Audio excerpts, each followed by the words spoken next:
Hello, and welcome to this Autism Ontario webinar. My name is Matt Lay, and I will be your host. Today, we will be discussing the power of passion, navigating autistic perspectives, and leveraging special interests for everyday enrichment. And it's a topic that has been well requested from our audience. Before we get into it, I have a few things that I need to get out of the way. First off, the opinions in this webinar are those of the speakers and the panelists and myself and do not necessarily reflect Autism Ontario. And the information in this webinar is not a substitute for occupational therapy. Please consult an occupational therapist if you require further information on how to apply these strategies or any strategies discussed in this webinar. Please note that Autism Ontario does not endorse any specific therapy or service. What we do is endorse your right to information, which is one of the things that these webinars are all about. And Autism Ontario strongly believes that it's important for you to do your own research and make your own informed decisions.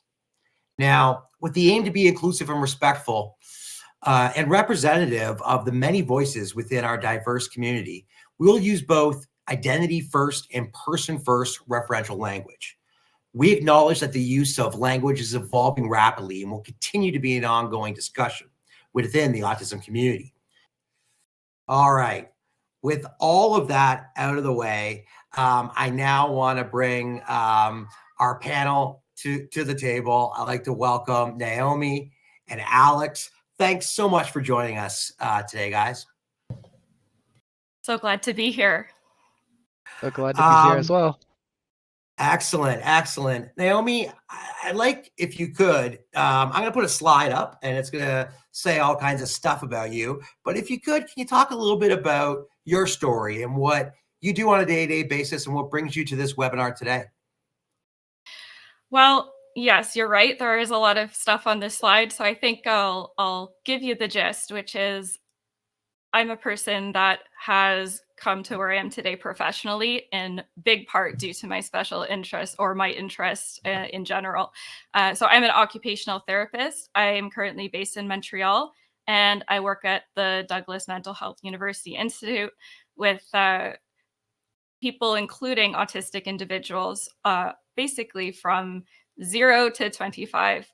But why I came here in the first place, I mean, I teach or I run groups with Autism Ontario, and specifically one that's been really popular is Dungeons and Dragons. And I think kind of going back to my own experience with Dungeons and Dragons and other interests that have helped me feel passionate about the work that I do, I try to put that kind of stuff into my work every day. And that's inspired me, I guess, to come today to talk a little bit about how maybe other people, kids, adults, can think about their special interests as something that can maybe fuel their own passions, whether it be going to school, going to work, or even enjoying everyday life.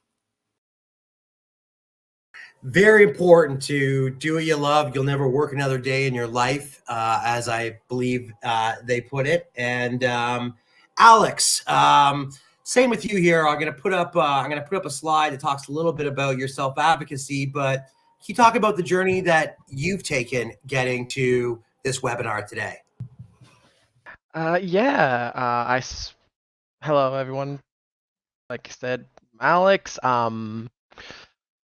I started working with Autism Ontario for a while, actually, just not specifically this branch, local branch called the Niagara region. I'm from Welland, and I also with Naomi, I also happen to run a Dungeons and Dragons group as well. And the main reason that I personally came here is that I feel like personally the passion in everything you do, no matter whether it be fun activities and or work, I feel it's very, very important that you give your passion in everything you do on a daily basis.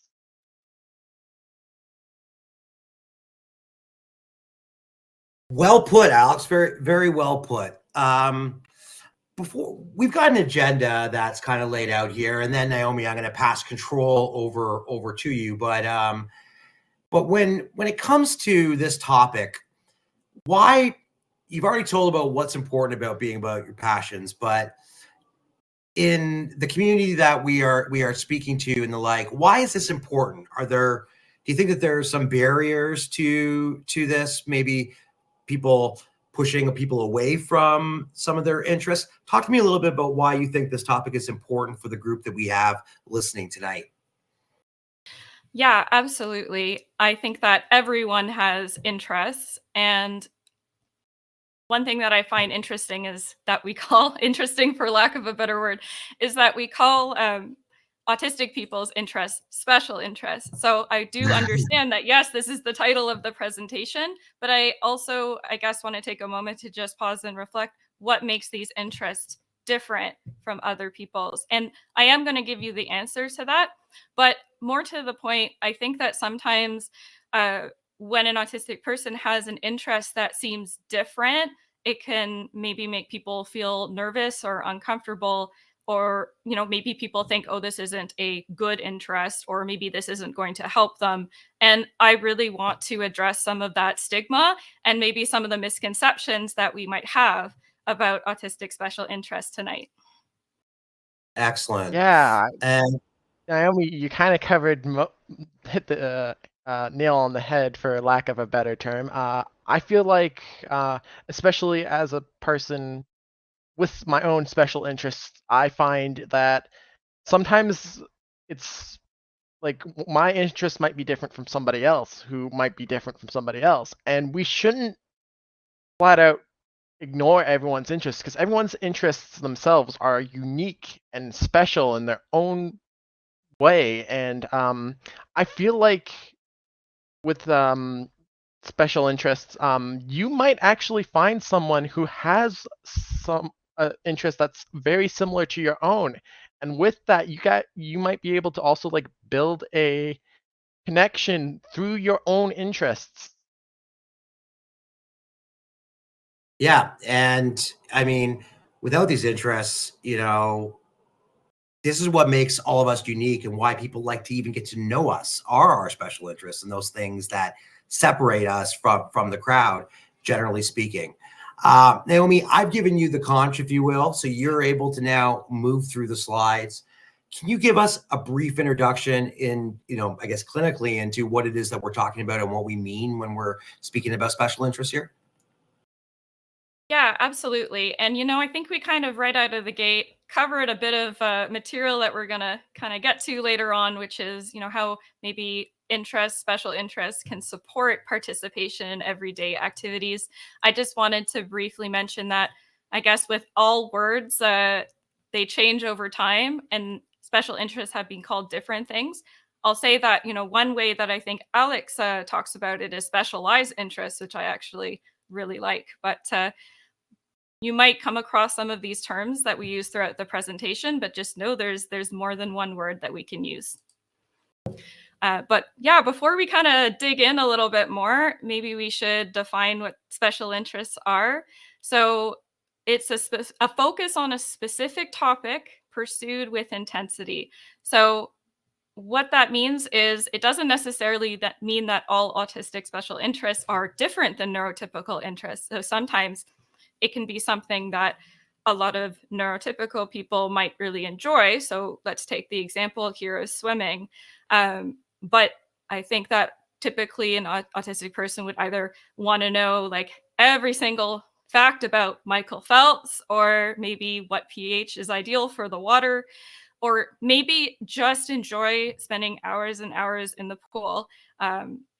So on the other hand, special interests can also be something that neurotypical people don't usually take an intense interest in. So I give the examples of toilet brushes or ovens, or it can be specific topics. And I just want to acknowledge that I received some survey information. I think about 50 people wrote in, and you would not believe how many different special interests out there. Like the sky is really the limit in terms of the kind of topics that people take an interest in. So Special interests can stay the same or change over time. What that means is that, like it can be an interest that for years and years is the same. There's kind of the same routines or rituals. Or maybe there's a flavor of the month, or, maybe what makes that a special interest could change. It can be an object or a topic, I guess, as we mentioned earlier. And I think a really important piece around special interest is that knowing something or doing something a lot can bring a sense of competence, familiarity, and structure for autistic children and people. And it often brings autistic people happiness and satisfaction. So I think I'll continue on to, unless we have other things to do. Mind if I go through phases of special interests? No, that's perfect. That's perfect. I was just here to help things along, but that's perfect. All right, I'll keep on trucking. So I wanted to put some faces to special interests. I know we already have a face among us tonight. That would be Alex, but I wanted to give a bit of a diversity of examples, and I wanted to highlight the connection between the interest and something in the future that really brought this person a lot of meaning, whether it was a subject that they pursued or a career. So the first example would be Satoshi Tajiri, who is the creator of Pokemon. So for Satoshi, all of these people are autistic, I should probably mention, but his special interest was insects. And what he loved about his special interest of insects is the discovery of it, finding a new insect hidden under a branch or a leaf, and then learning all about it. And when he went on, to apply other skills like programming, in terms of creating the first Pokemon game, he actually wanted the world to feel the same way he did when he was engaging in his special interests. So I feel like his example is like really meaningful to me when I hear about it. Another example is Stephen Wiltshire, and there's a lot of videos of Stephen online. It usually starts with him getting in a helicopter and going and looking at a city, and then he'll sit down in front of a canvas and he'll draw everything from memory. So that's a special skill that Stephen has. But when I learned more about him, I think what really struck me is that for him, art was the way he communicated until he learned to speak at the age of 5. So that really, I guess, reflected to me how a special interest could really be a gateway into communicating with others, which I found really interesting. But then I think Stephen also highlights that the more he studies drawing, the more he understands architecture. So drawing is another way for him to understand how some things work and kind of engage with that whole area of study. And last but not least, comedian Hannah Gatsby. I wanted to highlight this example too, not just to acknowledge, the autistic woman out there, but also to acknowledge that a special interest can actually be communicating. And so for Hannah, doing comedy specials, the rules of being up on a stage and talking with an audience are much more clear to her, I think, in her own words, than maybe, the kind of one-on-one connection with people.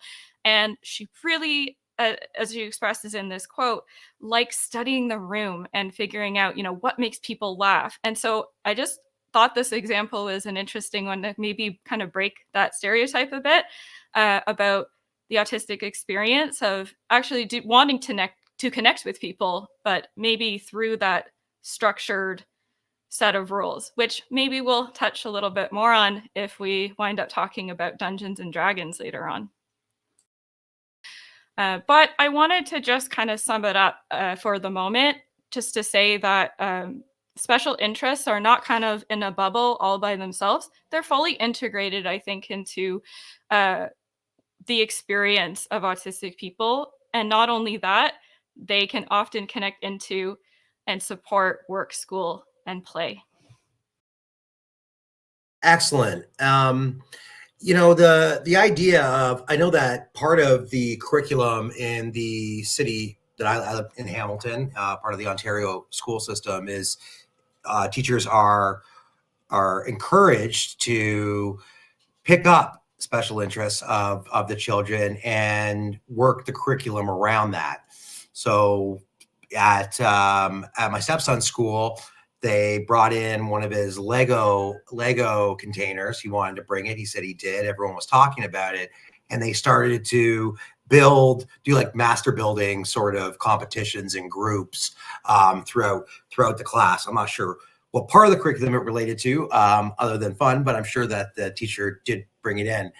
You had said something earlier about, some interests, being as, call it, irregular as, toothbrushes or something like that. Is it your opinion that there's something to gain by promoting and I guess accepting all special interests? Or, I mean, the ones you brought up, public speaking, art, inventing the most popular, card game in the world, those are all pretty good special interests that I think any parent would want. Toothbrushes, on the other hand, maybe not so much. So can you talk a little bit about maybe some of the myths around special interests that you see? Well, I mean, first off, I guess one of my feelings that come up in terms of that question is, I mean, somebody had to invent a toothbrush, and for somebody to be not interested in inventing a toothbrush, they had to focus in on how to design it, what the problem was. I don't know anything about that person, but I guess what I'm trying to say is, like, we don't really it's not really up for me to say what is, a productive or helpful interest or not. I think I like to see when people are happy and passionate, A, and B, with a little bit of creativity, you would be surprised how far you can go in terms of connecting a special interest to other areas of life. I guess you pitched me the example of a toothbrush, so I'll see if I can be a little creative on the spot. But well, first I'll say I know a lot of parents I work with would be pretty excited if I think their child was interested in toothbrushes, but I mean, we can plug toothbrushes into fine motor skills, right? So holding and manipulating the toothbrush. Maybe we can plug that into science, like how do the bristles remove plaque from the teeth, and then we're into biology and so on and so forth, right? So I think that if you put that interest in the middle and kind of figure out, well, what kind of life skills are we also trying to promote? Um, you kind of get there with most things. But there's got to be some stigma around some than others, right? I mean, as a parent, we'd probably be more um, excited, let's say, about an interest in fine art than we would in Grand Theft Auto 5. Uh, I think so. I can definitely acknowledge that. And first, I kind of want to speak to. I think this is a good time to touch on the idea that sometimes if a special interest is maybe not age appropriate, say there's a lot of Right. violence involved. Um, I think we need to, and maybe I'm getting ahead of myself, but consider it's okay to set boundaries around a special interest, and sometimes maybe redirect that piece. So I think in an example of for first, I would be asking, like, I think every interest has the potential to have helpful pieces and then some pieces that maybe we need to provide some boundaries and structure around. So I think in your example of Grand Theft Auto, maybe the violence is the part that we're maybe a little bit concerned about. But what is it about Grand Theft Auto that makes it interesting? If it's about the cars, I'm sure there's plenty of other racing games, and maybe we can kind of push or redirect that interest without necessarily saying, oh, we're not going to play video games anymore and you can't engage in that special interest. So I guess that's the first thing I wanted to acknowledge.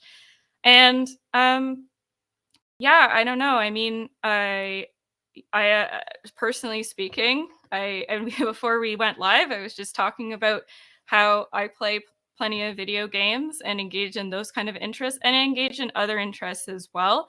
And someone's interests might change over time, but I think the thing that stays the same is, or if the thing that stays the same is an adult who shows that they care about what this person is interested in, I think there can be a lot to gain from any, well, within reason, but most Yeah. special interests.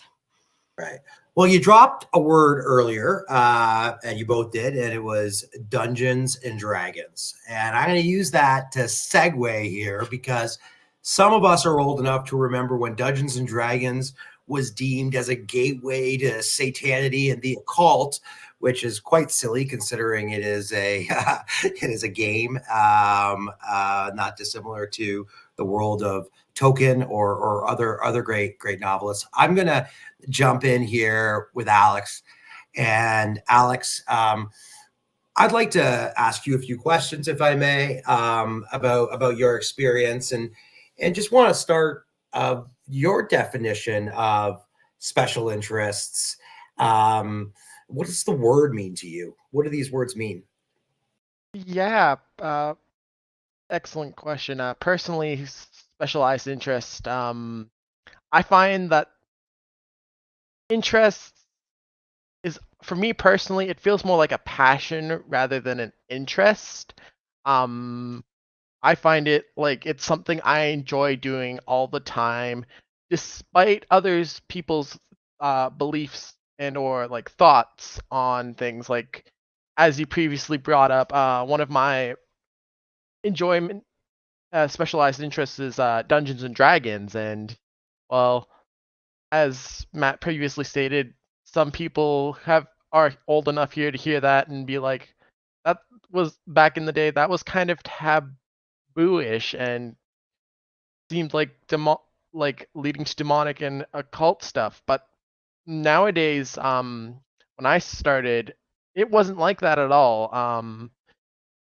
I started when I was younger, 13, and it was just something fun to do, and it's built up from there to playing it, to joining, like helping build up my social skills and stuff, to now I'm doing it as partial work and bringing that passion of mine into a work environment that I had so many years ago.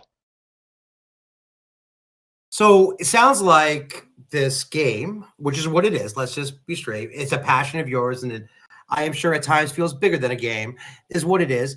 It's provided you benefits in life. You referenced social skills, you referenced it's almost like a job later in life. Can you tie back a number of the benefits that you received through this passion in this specialized interest? Yeah, one of the main things that I feel in D&D or Dungeons and Dragons, I was very quiet and very like to myself.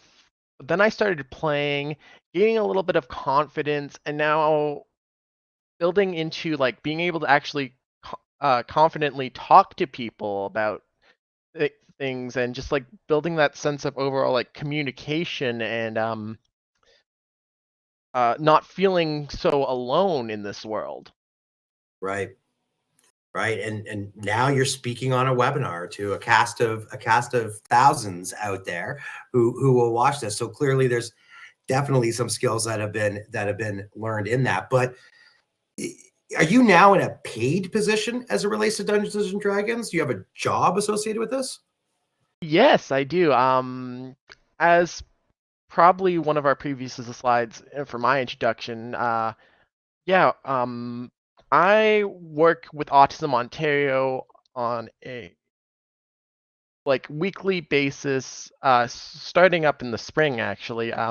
Where I run the world with Naomi, and we create this world of engagement and exploring, and Autism Ontario supports me doing this into a actual paid position. So I'm actually getting paid to build this world and get my interest, like building making my interest an actual job and actually getting paid to do it, and also bringing that interest of D&D maybe to people who've never played before, and then this is a new thing to them, and they learn that it's something that they might enjoy as well. Yeah. And I mean, to all of those out there, the world's changed a lot from, are you going to be a lawyer, a doctor, or a teacher? I mean, the types of jobs that people are having, this one included, is something that would never have been conceivable back in the 80s when I was going to school. What you mentioned, you manage the world and you use some terms that not everyone understands, but can you let us know what goes into this job? What does it look like for you on a daily basis or weekly basis as you are running this group with Naomi? So on a weekly basis, a lot of it starts off with me meeting up with Naomi and us planning what's going to happen based on what happened the previous week. So say, for example, we're at our first ever session. Okay, we need to plan how we're going to introduce this to people who have never personally played this before. So it'd be simple stuff like an introduction onto what D&D is, helping make characters for their first time, because if there are any avid players of Dungeons and Dragons like myself, that concept can be pretty overwhelming for newer people. So we start with like that sort of stuff, and then we might start with something simple like a simple combat encounter to start off. So we've made our characters. Let's see how this character that you've made actually interacts with the world itself.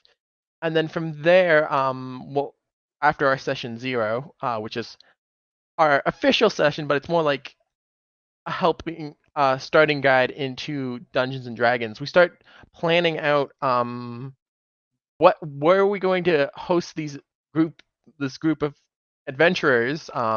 Where are they going to be? What are they going to do? And just building from there. Yeah.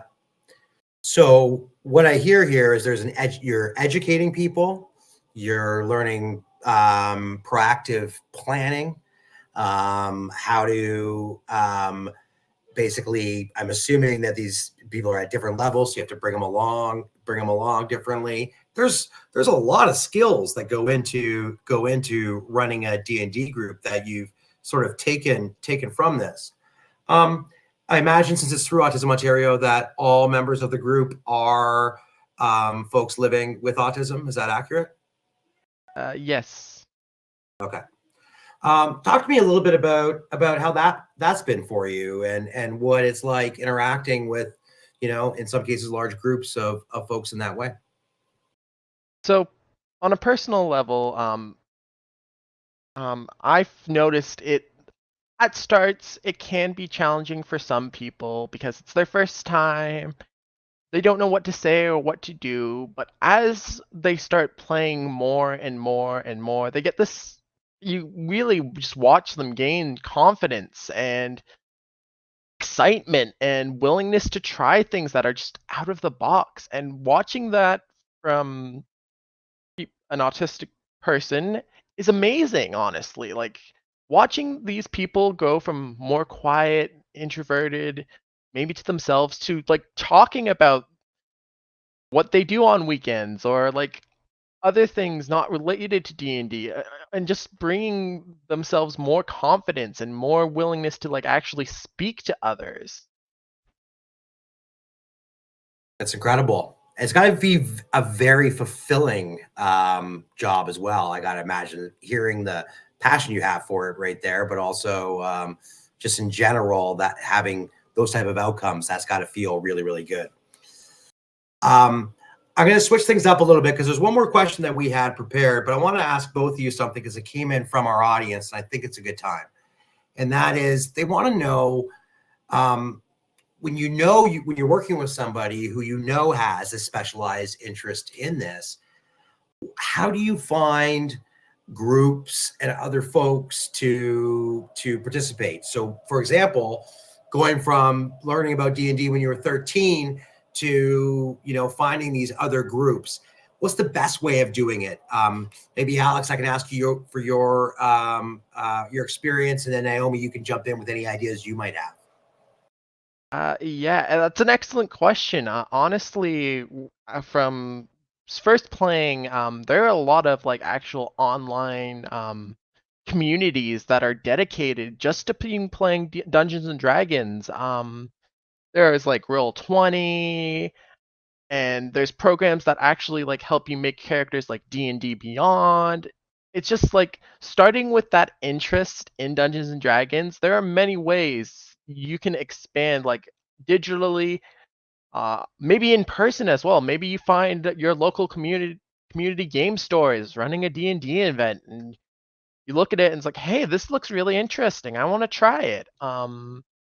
Also, maybe you throughout your time playing D&D, you've met people first time meeting them, but hey, they have their own session that they're doing, that they're running at this time, at this date, and they might be like, "Hey, I noticed you're interested in this. Do you want to join my session as well?"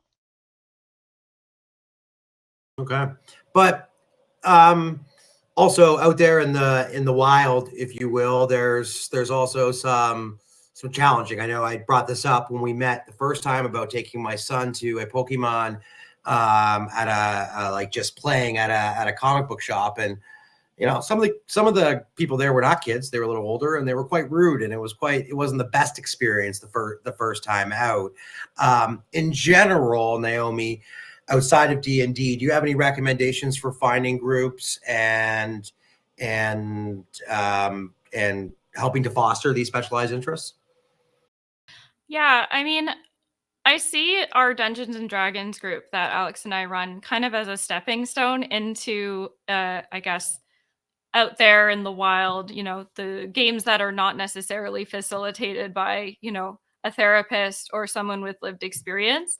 Because I think, between Alex and I, Alex has spoken a lot about his like depth of knowledge about the game. And then in terms of what I bring to the table, is more of, how to create a safe space and facilitate that. So, I mean, that is always an option if you're trying to kind of you've started by learning about this skill sort of maybe more on your own, and you do want to connect it into a sense of community or friend building. Yeah, I mean, maybe trying to network in terms of, I mean, maybe I'll speak to parents to get started, because I know there are many, many parents here.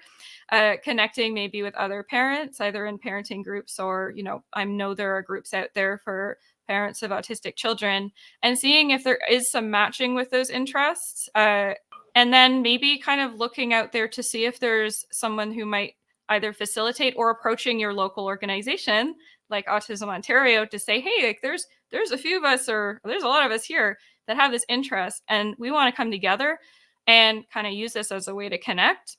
Because I find in our D&D group, because right now we're running it twice a year, and I guess even when we were running it all year round, some people just weren't having enough of it, right? And they kept asking us like, well, how can we play more D&D?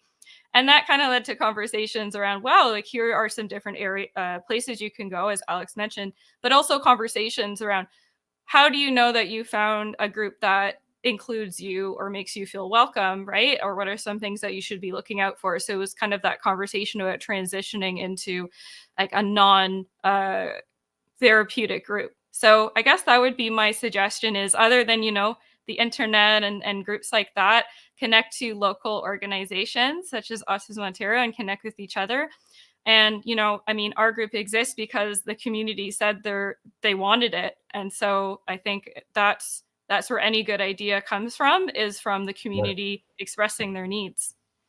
And very important to note that Autism Ontario is very supportive of these types of things. And this is the type of thing that, they love helping to facilitate. And I'll add something else about these interests, is that the world has changed, and a lot of us nerds hid some of our nerddom back in the day. And so so I would, even as a parent, reach out to, friends and family and talk about some of the interests that your kids are in. You may be surprised of some of your friends and some of your social network who are into these things as well. I know my nephew Will's parents don't know much about the art of lightsaber battling and the world of George Lucas and Star Wars, where I have read about 100 books from the EU and I'm totally into that. And so when Will got into it, Uncle Matt had to step in a little bit and chat with him and listen to the stuff he had been learning and talk to him about it. And it was something that his parents weren't fully into, but he had someone else in the family who just happened to be really into that, a very, very specialized interest of mine. Alex, before we move on, I have one last question for you, and that is, the story of having an interest like this and getting to do it for a living is almost like that dream of, being into music and playing at Coachella or something like that. What's a recommendation that you might have for others out there who want to take a specialized interest that they have and go through that process of, volunteering and maybe even potentially getting a paid job doing it? That's an excellent question. Honestly, I find the most important thing when starting down that road is finding what your passion is. I know it's not 100% easy, but once you find that passion of yours, start looking up ways that you can use it. So for example, say you like history, or where can I go from that? Maybe finding a local history group that's interested in stuff, and from there building those connections with that group, and then just keep on following through with that until maybe, hey, suddenly you're here at a local place that's looking for people that just work, talk about history and getting paid to do so. But Yeah. I always, first and foremost, always follow your passions. Yeah. And I think you'll find that, it's not unique to those on the spectrum having these types of passions and these types of interests, and where others may not be as interested when you're talking about it all the time. Those who are interested in it do that same thing at home and, and with those that they meet as well. I see your questions coming in, and we got a number of questions about age appropriate interests and special interests that potentially take away from other activities. I'm going to hold those because I want to go back to Naomi here and let Naomi sort of continue on with some of our prepared content. And after we go through a bit of that, we're going to come back and we're going to answer your questions. So keep them coming in, but I got a feeling we're going to touch on some of this in the coming slides. Naomi, I'll throw it over to you. All right. Thanks so much, Matt. And thank you, Alex, for setting the stage. So yes, I know that people probably have a lot of questions around the barriers or challenges.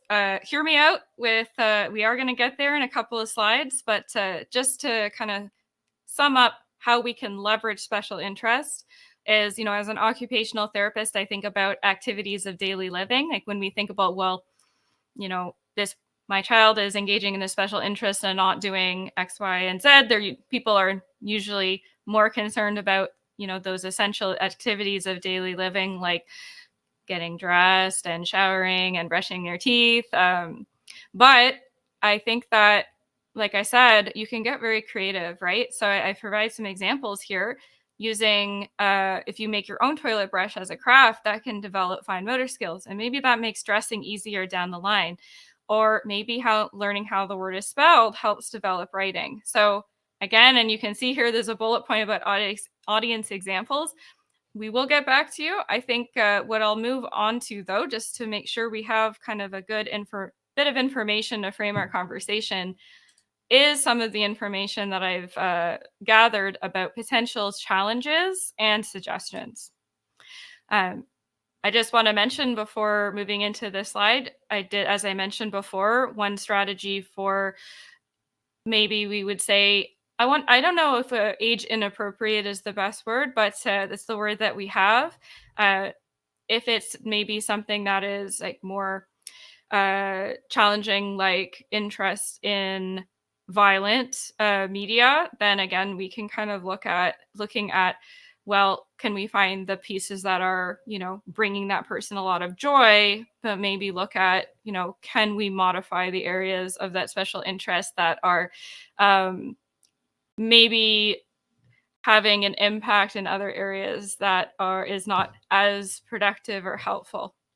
But with all that being said, I think another challenge that can come up from time to time is, and I see this so much I'm thinking about my kiddos at the hospital who just get so immersed that it can be really, really hard to stop the activity.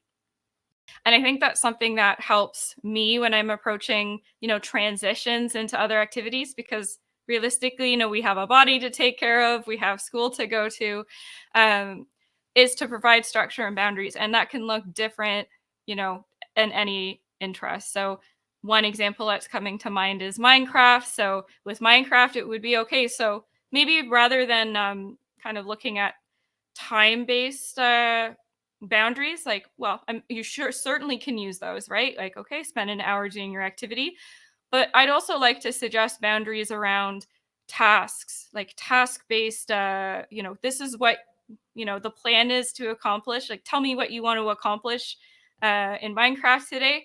Okay, so you're going to build a house. How long do you think that will take? Oh, that takes 4 hours. Well, why don't you do the foundation today? And then I think it's time to do some homework, right? So really getting to know that special interest and maybe the different steps that someone engages in, and seeing if we can break down those steps to set some boundaries around transitioning to other activities. So I guess, as I mentioned, you can see on the slide, there's boundaries in terms of time, but then also the structure of, what steps are we following through, and then what other activities are kind of happening in between time spent on that activity. I think another concern that people have is that, this person, my child, is spending so much time on this activity that it's impacting learning. And I think that, Matt, you mentioned it. I was so excited to hear that, even nowadays in the Ontario curriculum, teachers are trying to incorporate their. We're definitely in a new world, I guess, from when even I was a kid. But I think that, again, I provided some examples on how to maybe incorporate a special interest into learning other activities. Or again, sometimes, and this has come up in my work too, the special interest is getting in the way of learning, because perhaps the special interest is so intense that it can cause a little bit of distress or a lot of distress. And so I think that we kind of find specific times to engage in it and do provide those boundaries, with the goal of kind of promoting self-regulation. So we can say, this is a break activity for your child after engaging in other tasks. But also, like I said, I think we can all kind of sit and take some time to reflect on, like, what is interesting about this, what is interesting about this interest, or what is meaningful about this interest, and why is this child so passionate about it, and can we connect? So I'll just offer an example in the moment, which is Star Wars. I was working with an autistic child who loves Star Wars, but was having a lot of trouble with behavior, especially at school, but also at home. So what we did is we had a whole chart, right? So from top to bottom, like, was this a Han Solo kind of day? Was this a Rey day? Was this a Darth Vader day? And so the child was able to reflect on, what kind of values of his favorite characters he was kind of bringing to the table. And then we were able to talk about, what are the values that you would like to uphold, and what does that look like? So using the special interest to talk about social skills and to talk about behavior. And then again, I think this came up, I don't think this has come up yet, but I think I think either in the survey before the webinar or somewhere along the line, uh, and kind of connecting to stigma as well. I think sometimes parents or people are concerned that the special interest is limiting social opportunities. I really appreciate Alex's example of, how Dungeons and Dragons actually kind of gave him those skills to be more confident. And I would say I kind of share that story as well. But even one-on-one or solitary activities can have a lot of benefits that could plug into a social opportunity, whether it's even just sharing facts or information about that interest with somebody else, or, wearing a Minecraft shirt. Oh, hey, you're into Minecraft, me too. So I think that, as per our earlier discussion, try to find social opportunities for a child to engage with their special interests with others. But also, ask yourself, without the special interests, would there be other barriers to socialization? And so, I think about, some of the solitary interests I've pursued over time. And I think about how, those really gave me a lot of comfort in a time that maybe, growing up, I didn't really relate to other people that were around me or other kids around me. But in a book, I feel like, I'm in a conversation with the author. And then reading about different characters kind of helped me understand, oh, well, maybe I can reflect on the way I present to other people, just like the characters in the story that I'm reading. So I guess without this special interest, right?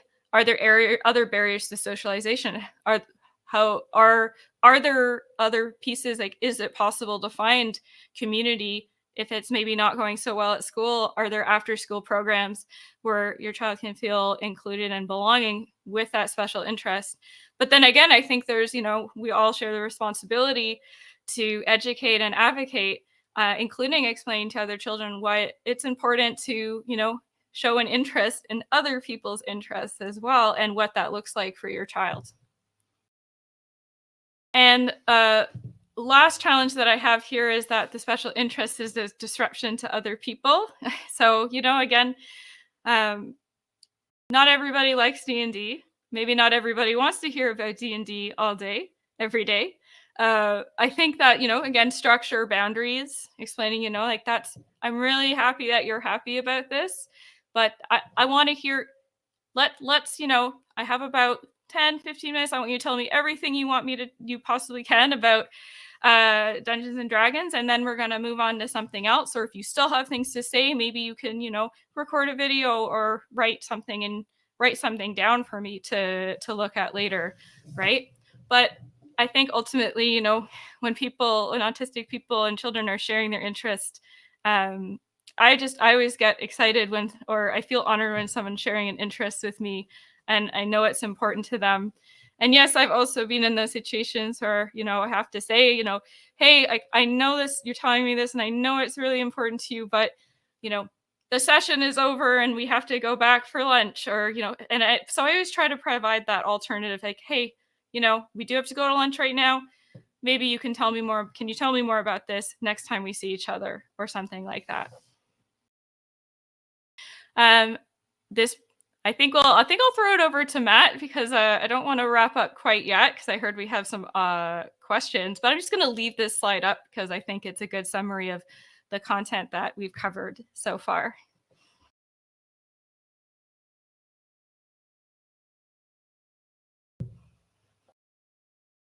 It all seems quite logical, and it's very interesting to start hearing how you extrapolate from these various specialized interests.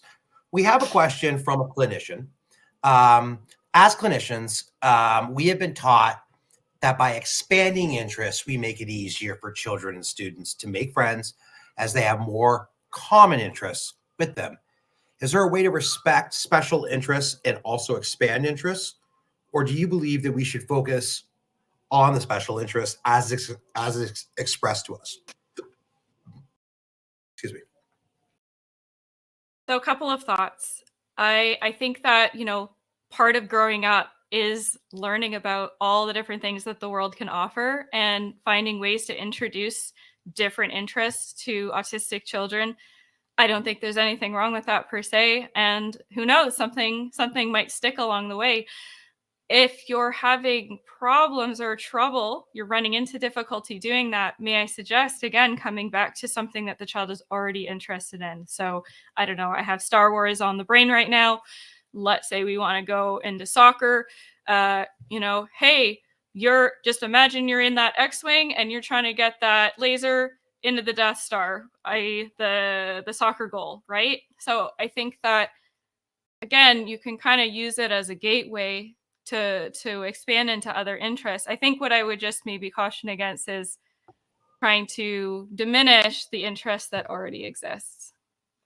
Yeah, and what I see, especially Alex, in your story is that, I mean, I guess I recognize that D&D would be a gateway to improving communication skills, being much more so than, being in a chat room or doing something solo on your own.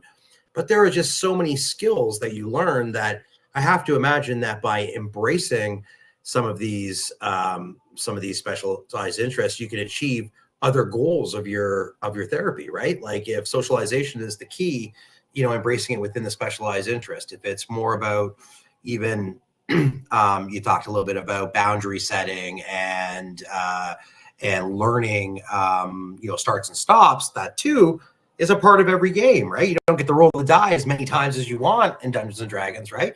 There's set rules for this. So another question that we've had a couple times is the idea around having special interests that are not age appropriate.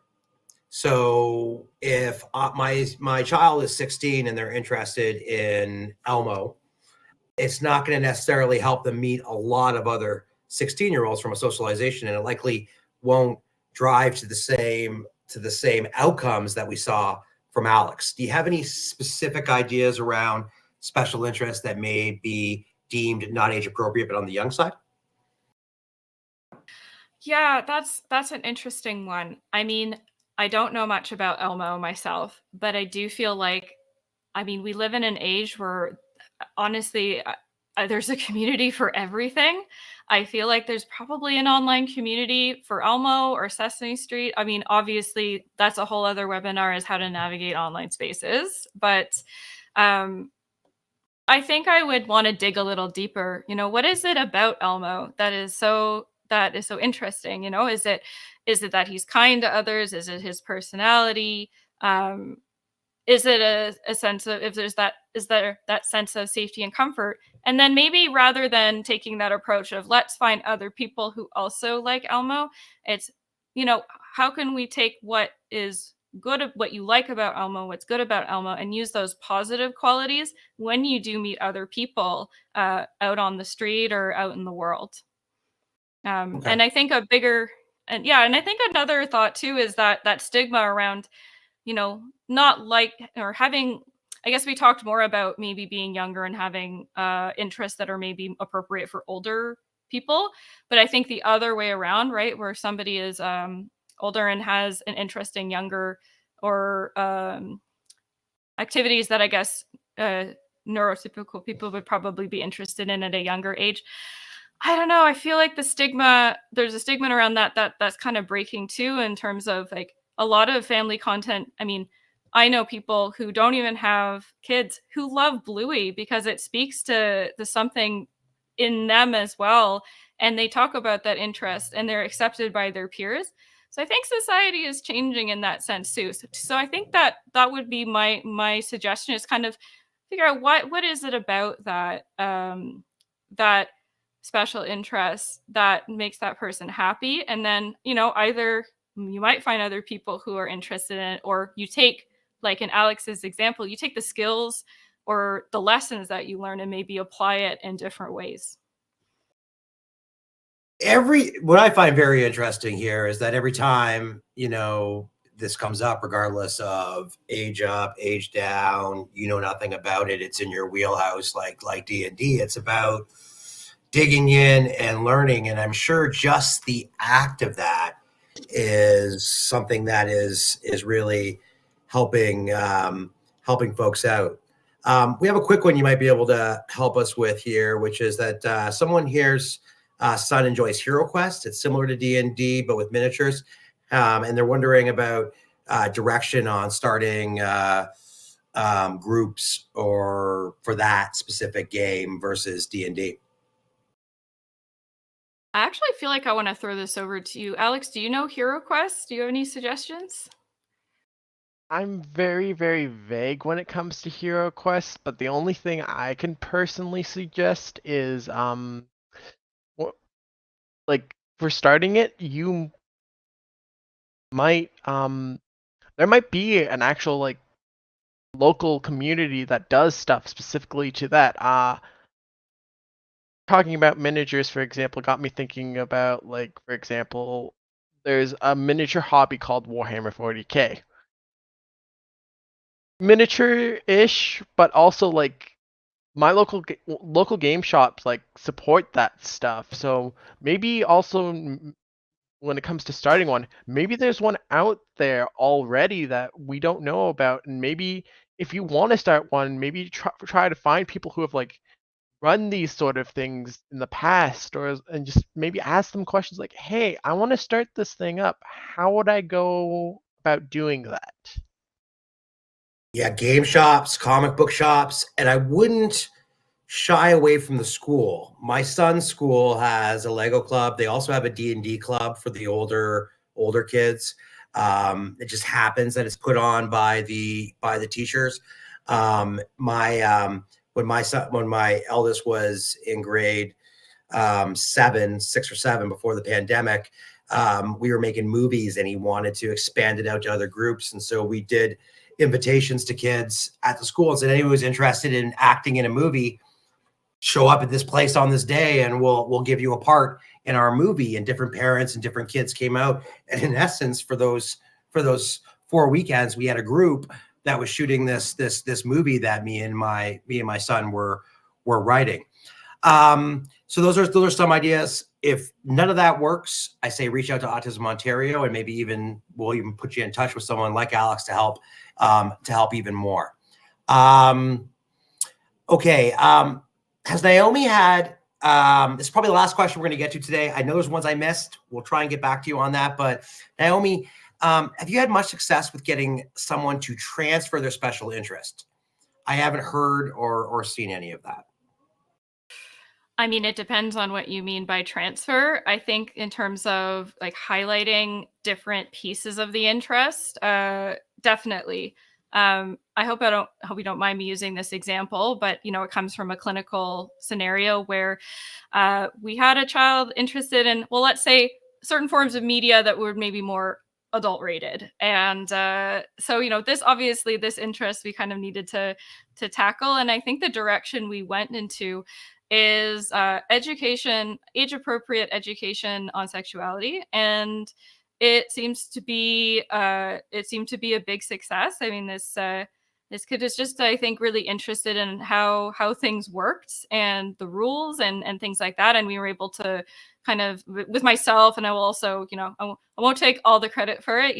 My colleague, who's a psychologist, we kind of put our heads together, and I think that now that interest is more kind of directed towards the human body and how bodies work at an age appropriate level. So I think that there's definitely potential to transfer. I think, this is a point where I would say I would reach out for help, especially with to transfer, or not redirect, but maybe find those positive elements of a special interest that's has some more challenging aspects, and that can look many different forms. But I can tell you from my own experience, I have seen that it is certainly possible. Excellent. Well, we're just about out of time, guys. I want to thank our audience for all of your participation.